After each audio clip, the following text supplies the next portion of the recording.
नमस्कार विद्यार्थी मित्रों, मेरे YouTube channel study with Pankaj Nadia में आप सबका स्वागत है।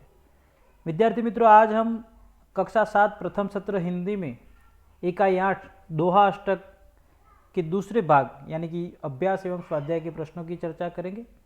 इससे पहले की वीडियो में हमने दोहा अष्टक इकाई में से दोहों का गान एवं सारांश की चर्चा की थी। तो शुरू करते हैं आज का वीडियो। अभ्यास प्रश्न 1, निम्नलिखित प्रश्नों के मौखिक उत्तर दीजिए। बड़े लोगों की संकुचित मनोस्थिति व्यक्त करने के लिए खजूर के पेड़ का उदाहरण क्यों दिया गया है? तो बड़े लोगों की संकुचित मनोस्थिति को व्यक्त करने के लिए खजूर के पेड़ का उदाहरण इसलिए दिया गया है क्योंकि इस उदाहरण के द्वारा बड़े लोग जो होते हैं उनकी संकोचित मनोस्थिति यानी कि जिस प्रकार खजूर का पेड़ बहुत बड़ा होता है लेकिन वो किसी के काम नहीं आता, ना तो उसकी छाया पंथी के लिए राह में चलता यात्री है उसके लिए काम नहीं आती, और उसके फल भी इतने दूर ऊपर लगे होते हैं कि वो खाने के काम नहीं आते, कोई सामान्य इंसान उसे नहीं तोड़ सकता। तो इस प्रकार जो बड़े लोग होते हैं उनके पास जो चीज़ें होती है वो भी किसी के काम की नहीं होती, वो किसी के उपयोग में नहीं आती। इसलिए बड़े लोगों की संकुचित मनोस्थिति को व्यक्त करने के लिए खजूर का उदाहरण दिया गया है। साधु पुरुष कैसा होना चाहिए और क्यों? तो साधु पुरुष सूप के जैसा होना चाहिए क्योंकि जिस प्रकार सूप सार को अच्छे धान को ग्रहण करता है और कचरा थोथा जो होता है उसे उड़ा देता है, उसी प्रकार साधु पुरुष अच्छी बातों को ग्रहण करने वाला होना चाहिए और बुरी बातों को, बुरी जो आदतें हैं उनको त्याग करने वाला होना चाहिए। इसलिए साधु पुरुष सूप जैसा होना चाहिए। तीसरा प्रश्न, तुलसीदास सबसे हिलमिल कर रहने को क्यों कहते हैं? तुलसीदास सबसे हिलमिल कर रहने को इसलिए कहते हैं क्योंकि इस संसार में यदि हमें पार उतरना है तो हमें एक दूसरे की मदद लेकर ही आगे बढ़ना चाहिए। हर कोई अपना अपना महत्व रखता है, हमें सबको साथ लेकर चलना चाहिए और तभी हम इस भवसागर को पार कर सकते हैं। इसलिए तुलसीदास कहते हैं कि सबको हिलमिल कर रहना चाहिए। प्रश्न 4, आप गरीब लोगों की मदद कैसे करें या कर सकते हैं? तो ये प्रश्न आप अपने हिसाब से लिख सकते हो। गरीब लोगों की मदद हम उन्हें पैसा देकर कर सकते हैं या तो फिर उन्हें खाना देकर, कपड़े देकर। गरीब बच्चे यदि पढ़ रहे तो उनको पढ़ाई के लिए जो पढ़ाई का सामान होता है, किताबें, कापियाँ वगैरह, पेन वगैरह लेकर देकर और यूनिफॉर्म लाकर देकर, इस तरह से मदद कर सकते हैं। और भी बहुत सारे तरीके हैं, उन्हें कोई जो ज़रूरतें हो वो ज़रूरतें पूरी कर हम उनकी मदद कर सकते हैं। प्रश्न 5, सज्जन लोग अपनी संपत्ति का उपयोग कैसे करते हैं? तो सज्जन लोग जो होते हैं वो अपनी संपत्ति का उपयोग पर काज हित यानी कि दूसरों की मदद के लिए करते हैं। जिस तरह और उसके लिए उदाहरण दिया है कि पेड़ खुद अपना फल नहीं खाते और सरोवर खुद अपना पानी नहीं पीते, उसी प्रकार सज्जन लोग अपनी संपत्ति का उपयोग न केवल अपने लिए करते हैं बल्कि दूसरों के हित के लिए भी करते हैं। आगे देखते हैं प्रश्न 2, नीचे दिए गए शब्दों में विलोम शब्दों के सही जोड़े बनाइए और उदाहरण के अनुसार वाक्य में प्रयोग कीजिए। तो यहाँ कुछ शब्द दिए हैं, उनके विलोम शब्द भी है, तो उन शब्दों के हमें जोड़े बनाने हैं। तो सबसे पहले हम सारे शब्द पढ़ लेते हैं और उसके बाद जोड़े बनाएंगे, तत्पश्चात वाक्य प्रयोग भी करने हैं। तो आदर, स्वकाज, बुरा, परकाज, प्रेम, नज़दीक, नफरत, मृत, अच्छा, अनादर, जीवित, छोटा, दूर, बड़ा, असत्य और सत्य। तो ये सारे शब्द हैं। अब हम जोड़े मिलाते जाएंगे और वाक्य प्रयोग करते जाएंगे। यहाँ उदाहरण दिया है वाक्य प्रयोग में, सत्य तो गांधी जी सत्य बोलते थे, असत्य हमें असत्य नहीं बोलना चाहिए। तो दोनों वाक्य बनाने हैं हमें। तो यहाँ पहला शब्द है आदर, तो इसका विलोम शब्द, विरोधी शब्द जो होगा वो होगा अनादर। तो हमें बड़ों का आदर करना चाहिए, हमें किसी भी व्यक्ति का अनादर नहीं करना चाहिए। दूसरा है स्वकाज, तो उसका जो विलोम शब्द बनेगा वो है परकाज यहाँ पर। तो हमें स्वकाज हेतु संपत्ति का उपयोग नहीं करना चाहिए, या हमें केवल स्वकाज के लिए अपनी संपत्ति का उपयोग नहीं करना चाहिए। हमें परकाज हेतु या परकाज के लिए, दूसरों की मदद के लिए भी, मतलब ये होगा कि हमें परकाज के लिए भी अपनी संपत्ति का उपयोग, अपने ज्ञान का उपयोग करना चाहिए। तीसरा शब्द है बुरा, तो बुरा शब्द का जो विलोम शब्द बनता है वो है अच्छा। तो हमें कभी भी बुरा कार्य नहीं करना चाहिए, हमें सदैव अच्छे कार्य करने चाहिए। अब आगे का शब्द है प्रेम। प्रेम शब्द का विलोम शब्द जो है वह नफरत है। तो हमें इस दुनिया में सभी जीव से प्रेम करना चाहिए। नफरत करने वालों लोगों से हमें दूर ही रहना चाहिए। नज़दीक तो इसका विलोम शब्द जो बनेगा वो है दूर। मेरा घर तालाब के नज़दीक है, हमारी पाठशाला गांव से दूर है, या हमारी पाठशाला गांव से दूर नहीं है। जिस प्रकार आप वाक्य बनाना चाहिए, ये मौलिक वाक्य होते हैं, हर कोई अपने हिसाब से बना सकता है। इसके पश्चात जो शब्द है वह है मृत, इसका मतलब होता है मरा हुआ। तो जीवित, इसका विलोम शब्द बनेगा जीवित। ओके, तो मैंने देखा तो रास्ते पर एक मृत हिरण पड़ा था।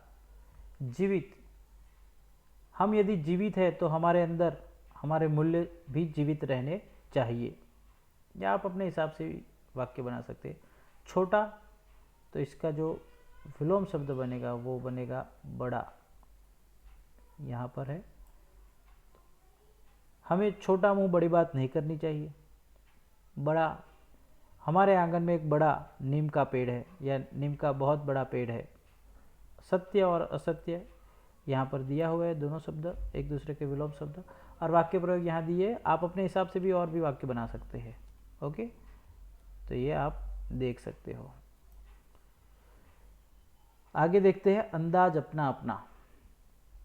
कभी कभी कुछ इलाकों में बारिश बिल्कुल भी नहीं होती, नदी नाले तालाब सूख जाते हैं, फसलों के लिए पानी नहीं मिलता, खेत सूख जाते हैं, पशु पक्षी जानवर और लोग भूखों मरने लगते हैं।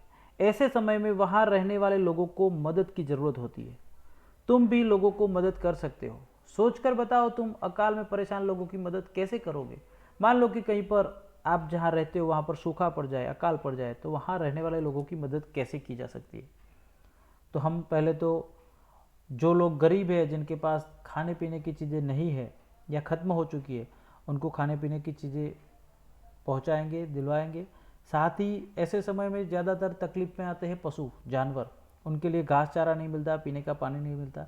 तो ऐसे जानवरों को या तो हम सुविधा करवा सकते हैं, या फिर इनका स्थानांतर करवा कर इन्हें दूसरी जगह ले जाए जहाँ पर पानी है, वहाँ ले जाकर इनको ज़िंदा रख सकते हैं। क्योंकि पशुओं को ज़्यादा पानी की ज़रूरत पड़ती है, घास चारा भी बहुत ज़्यादा, और सूखा हो तो फिर घास चारा मिलता नहीं है। तो इस तरह वहाँ ले जाकर, या तो फिर कोई लॉरी है, ट्रक है, जिसके अंदर हम भरकर सामान ले लाकर उनको जीवित रख सकते हैं। तो इस तरह हम सबका एक कर्तव्य बनता है कि ऐसे समय में हम एक दूसरे की मदद करें। जो साधन संपन्न है, जो सुखी है, जो पैसे से सुखी है, धन से सुखी है, वे लोग अपने धन का उपयोग दूसरों की मदद के लिए कर सकते हैं। तो इस प्रकार आप अपने हिसाब से भी और भी लिख सकते हो। प्रश्न 4, निम्नलिखित दोहों का भावार्थ स्पष्ट कीजिए। तो इसका उत्तर आप इसके पहले की जो वीडियो है, जिसके अंदर हमने दोहों का गान एवं दोहों के सारांश की चर्चा की थी, उसमें से देखकर लिख सकते हो और समझ सकते हो।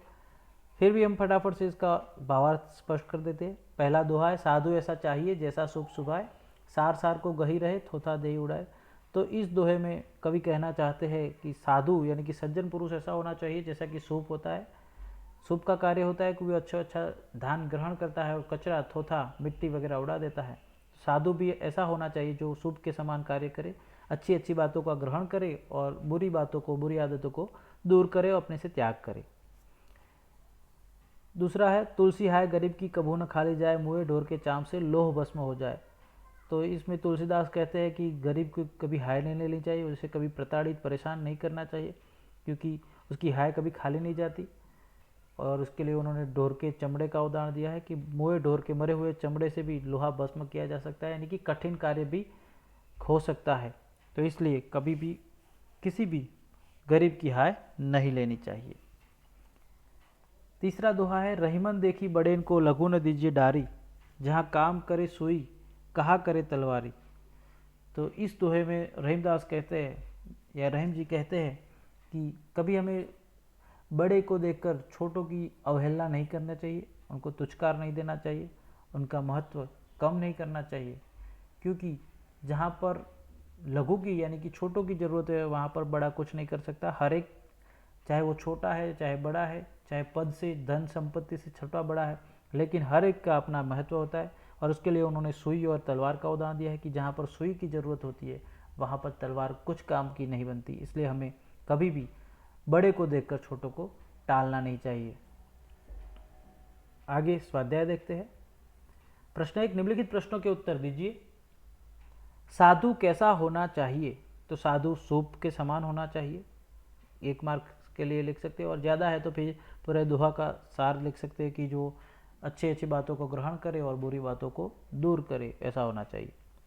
प्रश्न 2, कबीर जी लालच को क्यों बुरी चीज़ कहते हैं? कबीर जी लालच को इसलिए बुरी चीज़ कहते हैं क्योंकि लालच में एक बार आदमी पड़ जाता है, उसमें फंस जाता है तो वो बाहर नहीं निकल सकता।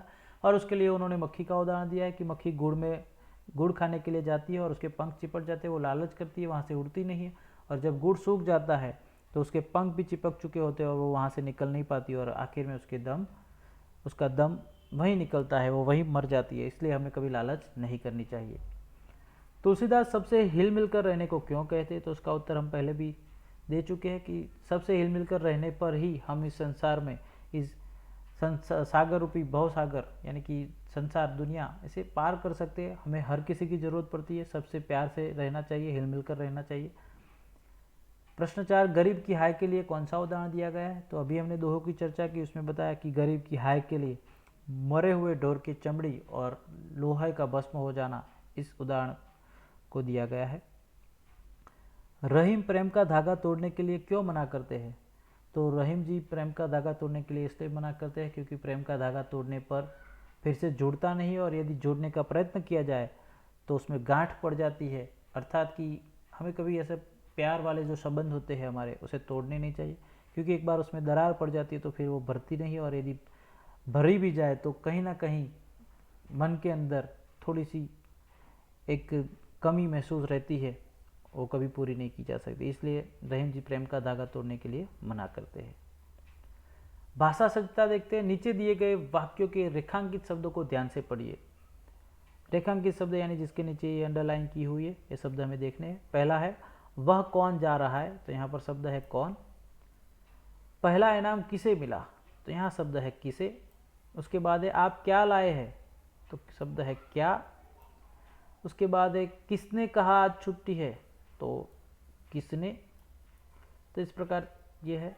उपयुक्त वाक्य में कौन, किसे, क्या और किसने जैसे शब्दों से प्रश्न पूछे गए। तो ये शब्द जो है कौन, ये वाला किसे, क्या और किसने, तो ये सारे शब्द प्रश्न पूछने के लिए उपयुक्त हुए हैं।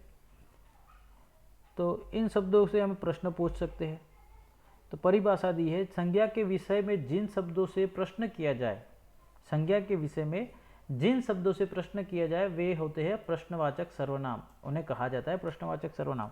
अर्थात कि यहाँ पर कौन, किसे, क्या, किसने, क्यों वगैरह जो शब्द है वे प्रश्नवाचक सर्वनाम कहे जाएंगे। ओके, ये जो 4 शब्द है कौन, किसे, क्या, किसने वगैरह प्रश्नवाचक सर्वनाम है।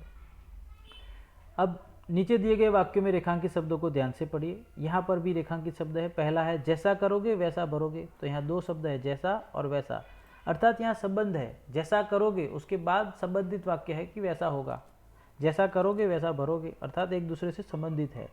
जो मन लगाकर पढ़ेगा वह अवश्य उत्तीर्ण होगा, तो यहाँ पर जो और वह ये जो शब्द है ये भी एक दूसरे से संबंधित है कि जो पढ़ेगा वही उत्तीर्ण होगा। ओके, तो यहाँ पर भी जो और वह ये दोनों शब्द एक दूसरे से संबंध दर्शाते हैं। जिसकी लाठी उसकी भैंस, ये कहावत है, तो यहाँ पर भी जिसकी और उसकी ये एक दूसरे से संबंधित है कि लाठी जिसके पास है भैंस उसी की। ओके, तो यहाँ पर ये जो शब्द है जैसा वैसा, जो वह, जिसकी उसकी, वो परस्पर संबंधित है, एक दूसरे से संबंध रखते हैं। तो इसकी परिभाषा है, वाक्य में संबंध बताने वाले सर्वनाम को संबंधवाचक सर्वनाम कहते हैं। फिर से, वाक्य में संबंध बताने वाले सर्वनाम को संबंधवाचक सर्वनाम कहा जाता है, और उसके उदाहरण है जैसा वैसा, जो वह, जिसकी उसकी आदि। अब प्रश्न है, नीचे दिए गए वाक्यों में रेखांकित शब्दों को प्रश्नवाचक और संबंधवाचक सर्वनाम में वर्गीकृत कीजिए। तो हमें यहाँ बताना है कि ये प्रश्नवाचक सर्वनाम है या संबंधवाचक सर्वनाम है। पहला है वह कौन आ रहा है, तो यहाँ पर शब्द है कौन, तो ये प्रश्न है तो प्रश्नवाचक है, पहला जो है वो प्रश्नवाचक सर्वनाम है। जैसी करनी वैसी भरनी दूसरा, तो यहाँ पर जैसी वैसी संबंध है तो संबंधवाचक सर्वनाम। जो चलता रहेगा वह मंजिल तक पहुँचेगा, तो जो और वह ये भी संबंधवाचक सर्वनाम है। आज का इनाम किसे मिलेगा, किसे शब्द प्रश्न है तो प्रश्नवाचक सर्वनाम है। पांचवा, जिसकी मेहनत उसकी सफलता, तो यहाँ पर संबंध है जिसकी उसकी, तो संबंधवाचक सर्वनाम है। आप क्या ढूंढ रहे हैं, तो यहाँ प्रश्न पूछा गया है तो प्रश्नवाचक सर्वनाम। किसने कहा आज मेहमान आएंगे, तो प्रश्नवाचक सर्वनाम है। अब यहाँ पर ये जो रिक्त स्थान दिए हुए वहाँ पर आपको दो वाक्य लिखने हैं, प्रश्नवाचक का और संबंधवाचक का। ओके, तो जो तेज दौड़ेगा वही प्रथम आएगा, तो संबंधवाचक हो गया है, जो तेज दौड़ेगा वही प्रथम आएगा। या तो जो खेलने जाएगा या जो पढ़ाई करेगा उसे टॉफ़ी मिलेगी, जो ये काम पूरा कर देगा उसे आज टॉफ़ी मिलेगी या चॉकलेट दी जाएगी, तो ये संबंधवाचक है। प्रश्नवाचक में आप कोई भी बना सकते हो, आपका नाम क्या है, ओके, फिर आपको किसने मारा, कुछ भी आप अपने हिसाब से प्रश्नवाचक वाक्य संबंधवाचक ये दोनों बना सकते हैं। तो विद्यार्थी मित्रों, यहाँ दोहाष्टक इकाई के अभ्यास, स्वाध्याय एवं भाषा सज्जता की चर्चा की हमने। यह वीडियो आपको कैसा लगा कमेंट में बताइए। वीडियो अच्छा लगा हो वीडियो को लाइक कीजिए, अपने दोस्तों के साथ शेयर कीजिए, और यदि आपने मेरा चैनल स्टडी विद पंकज नाड़े अभी तक सब्सक्राइब ना किया हो तो चैनल को अभी सब्सक्राइब कर ले, ताकि आने वाले हर नए वीडियो की अपडेट आपको मिलती रहे। मिलते हैं एक नए वीडियो के साथ, तब तक के लिए गुड बाय।